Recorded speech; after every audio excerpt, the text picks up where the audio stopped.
За сайн байцгаана уу та бүхэнтэйгээ энэ удаагийн бичлэгээр уулзж байгаадаа таатай байна. Өнөөдөр хүлээн авагч маань төрсөн өдөр тохиож байгаа. Тэгээ хайртай ахтай дүүхэн гэр бүлээс бид бүгдээр дамжуулан энэхүү сайхан цэцгийн баглааг явуулсан байгаамаа. Ингээ бүгдээр орж гинтийн мэлгэнд барьцгаая.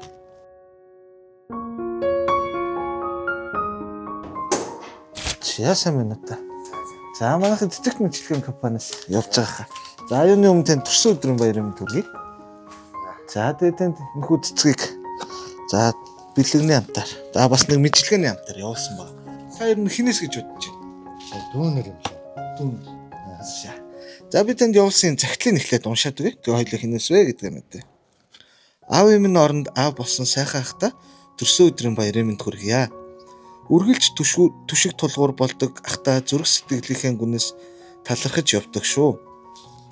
Аргаа баран өр өвтгöd аргадаж татгаруулах ах надад би.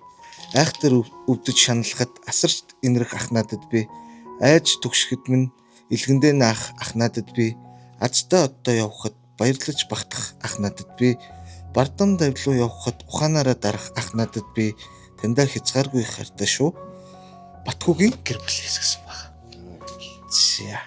За ах өмнө ер нь цэцэг авч юу? Авч байгаа байлгаж. Ер нь цэцэг авах ямар байдаг вэ? Гоё л идэв. Гоё юм.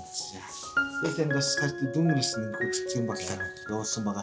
Бас харти дүүнэртэй хандаад камер руу гарч байгаа дүү. За хайртай дүүнэртэй баярлалаа. Тэгээд ах удаа цэцэг авсан сайхан байна. За тэгээд ажлууд нүрээ амжилт хүсье ах нь баярлалаа.